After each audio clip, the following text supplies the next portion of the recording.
Coming up, this is an extremely difficult video for me to put up.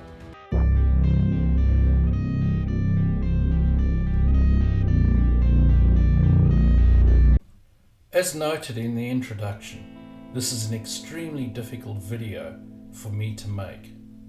Trump has done a whole lot of good, indeed groundbreaking things since taking office.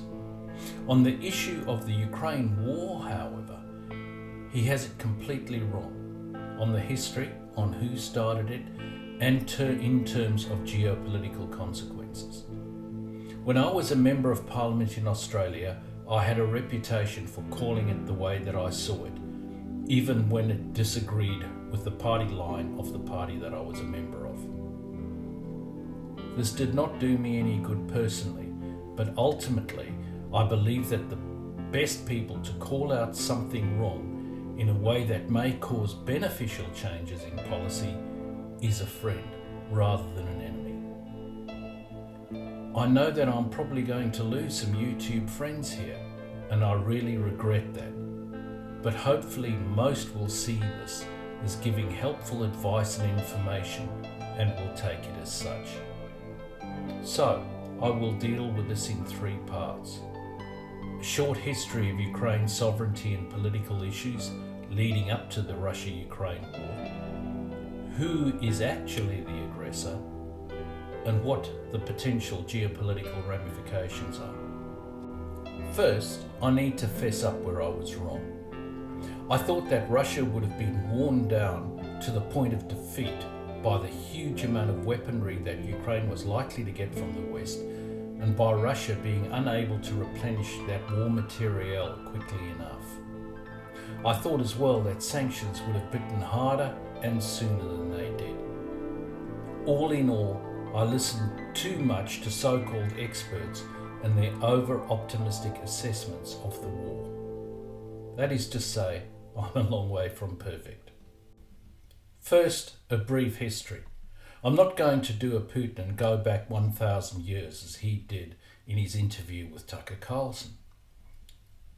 After World War II, Ukraine was one of the founding member states of the United Nations. In other words, it was seen as an independent state. Russia, which was part of the Soviet Union, indeed the major power in the Soviet Union, along with Ukraine, fully endorsed this position. So at this stage, Ukraine was not part of Russia, it was part of the Soviet Union. I guess a way of thinking about that is that Austria is not a part of Germany, but both Germany and Austria are part of the EU. Fast forward to 1954, and Crimea was made part of Ukraine by Khrushchev. In the early 1990s, the Soviet Union fell apart into their separate states, but formed a looser alignment under the Federation of States. At this time, Ukraine had a lot of nuclear weapons, and so there was a meeting held to determine how to get Ukraine to surrender those nuclear weapons. The Budapest Agreement, from which I will show and read relevant parts, was the result. I will put a link to the Budapest Agreement below. Okay, this is the English text of the Budapest Memorandum.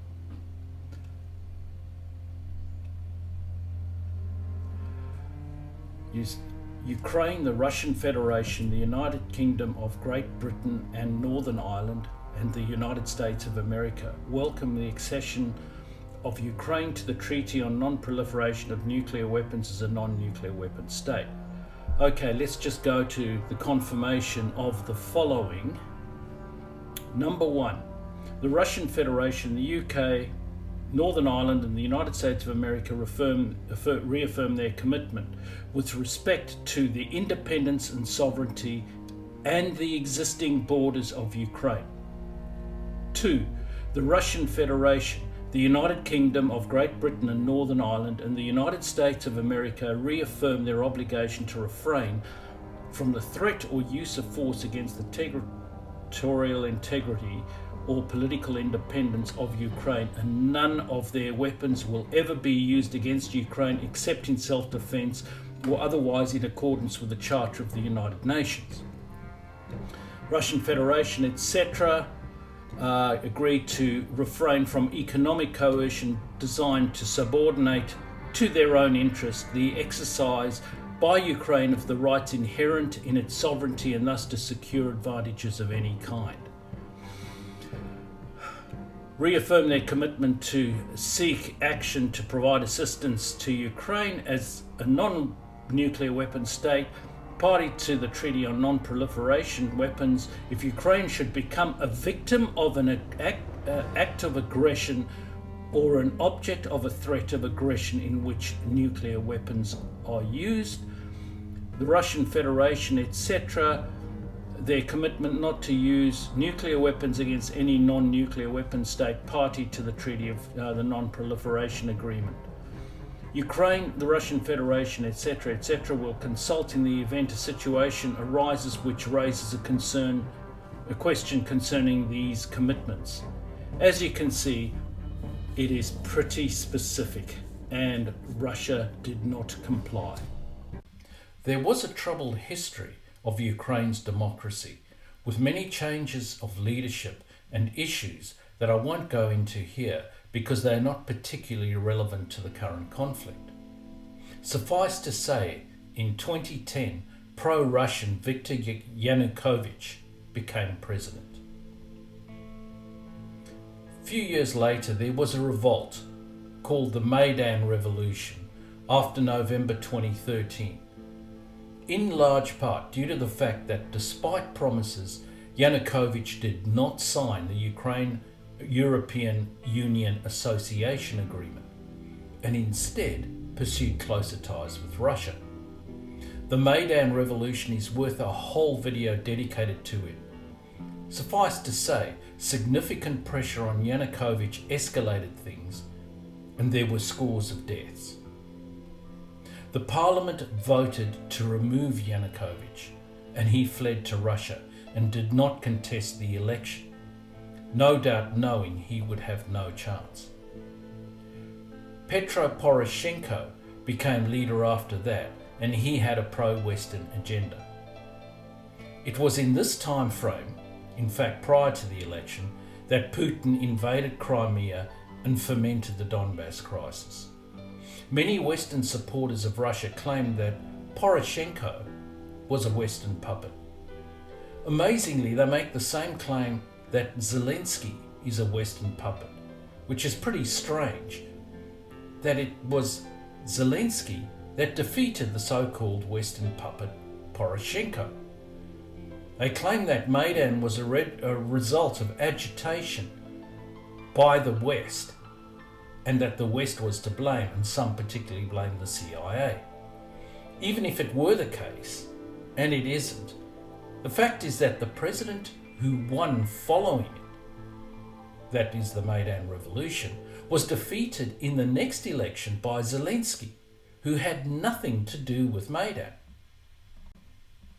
In terms of who started the war, Russia, as I stated before, invaded Crimea in 2014. So much for the Budapest Memorandum, which proved as useful as the Peace in Our Time declaration by Neville Chamberlain, and he waved around that bit of paper after the Munich meeting with Hitler. At this stage in 2014, Obama proved to be absolutely useless, and this proved to be the beginning of the actual war. It was just 8 years coming to form a full-blown war, the largest in Europe since World War II. In between 2014 and 2022, Putin fomented a crisis in the Donbass area. In the section I do on the geopolitics associated with this, I will draw significant parallels between what Hitler did and what Putin is doing. The parallels are stark, and Putin has clearly learned the lessons from 1938 to 1939 timeframe with Nazi Germany. In fomenting trouble in the Donbass, Putin was echoing Hitler when he said that he was looking after Russian-speaking Ukrainians in the region. Well, when you think about it, should the US go and invade other countries, say France, where they're English-speaking enclaves, in terms of looking after English-speaking people's interests? Obviously, it's a ridiculous argument. In 2021, Russia began to mass forces on the Ukrainian border.